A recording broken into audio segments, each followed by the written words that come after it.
નમસ્કાર, આપ જોઈ રહ્યા છો નેશન પ્લસ ન્યૂઝ. હું છું આપની સાથે હેતલ વગર. વડોદરા શહેરના અટલાદરા વિસ્તારની એક જગ્યા પરથી જિલ્લા કલેક્ટરના આદેશનું બોર્ડ હટાવી લેવામાં આવ્યું છે, જેને લઈને વોર્ડ નંબર 15ના કોર્પોરેટર દ્વારા નેતાઓ અને અધિકારીઓની મિલીભગતના આક્ષેપો લગાવ્યા છે. અટલાદરા વિસ્તારમાં આવેલા સીએમ પટેલ પ્લાઝાની સામે આવેલી એક જમીન વિવાદમાં આવી છે. વોર્ડ નંબર 15ના કોર્પોરેટર આશિષ જોશીએ આ જમીનને વીએમસી દ્વારા ખોટી રીતે પ્લોટ વેલિડેશનનો રિપોર્ટ આપ્યાનો આક્ષેપ લગાવ્યો છે. નેશન પ્લસ ન્યૂઝ સાથે વાત કરતા આશિષ જોશીએ જણાવ્યું હતું કે કેટલાક ભૂમાફિયાઓએ સરકારી ગોચરની જમીનને એને કરાવીને કરોડો રૂપિયાનો ભ્રષ્ટાચાર કર્યો છે. અહીંયા જે જગ્યા પર હાલ આપણે ઊભા છે એ TP 28 Atladara 585 revenue survey number અને ફાઇનલ પ્લોટ 90/1ની આ સરકારી ગોચરની જગ્યા છે.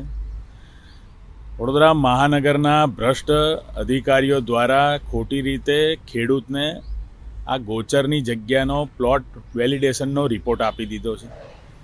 ત્યારબાદ સરકારી કર્મચારીઓને સાથે રાખીને ધારાસભ્યના સપોર્ટથી કેટલાક ભૂમાફિયાઓએ એને કરાવી અને ગોચરની જગ્યાને દસ્તાવેજ પર દસ્તાવેજ કરાવીને લાખો કરોડો રૂપિયાનો ભ્રષ્ટાચાર કર્યો.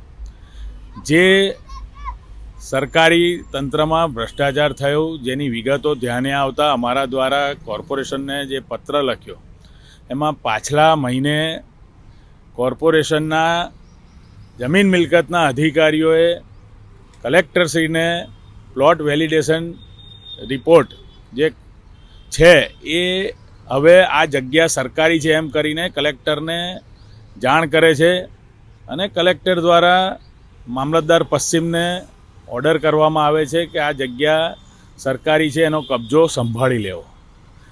6 મહિનાથી સરકાર એનો કબજો તો સંભાળતી નથી, પણ ફક્ત એક સરકારી જગ્યા છે એવું બોર્ડ લગાવે છે અને એ બોર્ડ પણ 2 કલાકમાં આ ભૂમાફિયાઓ અહીંથી કાઢી જાય છે.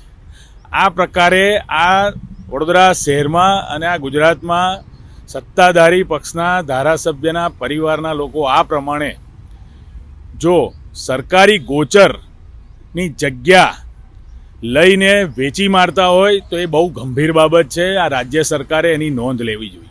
એક તરફ આશિષ જોશી ટીપી 28ની સર્વે નંબર 585ની જમીનને લઈને ગંભીર આક્ષેપો લગાવ્યા છે, ત્યારે બીજી તરફ આ જમીનને લઈને એક ચોંકાવનારી ઘટના પણ સામે આવી છે.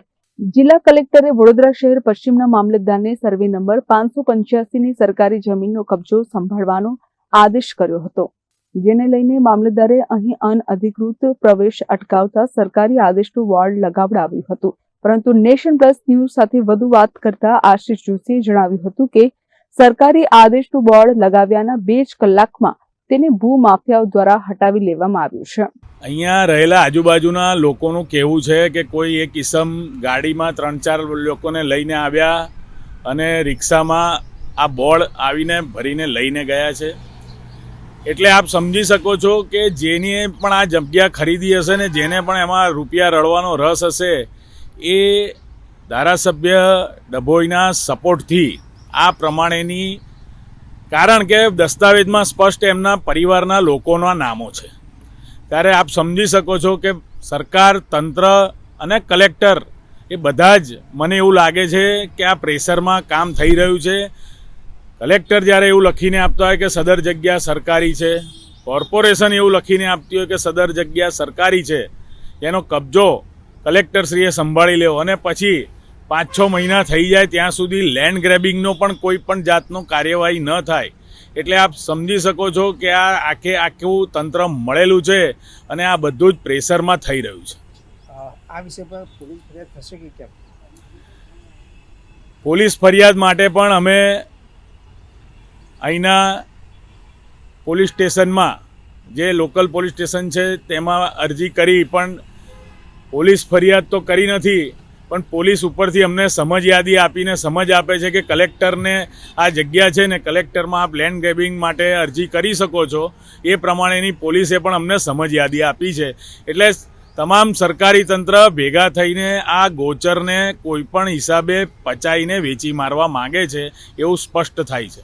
અત્રે ઉલ્લેખનીય છે કે વડોદરા મહાનગરપાલિકાની સામાન્ય સભામાં પણ આશિષ જોશીએ ખોટી રીતે પ્લોટ વેલિડેશન થયાની રજૂઆત કરી હતી, પરંતુ તેમના તિરંગા યાત્રાના નિવેદનના હોબાળાને કારણે આ મુદ્દો દબાઈ ગયો હતો.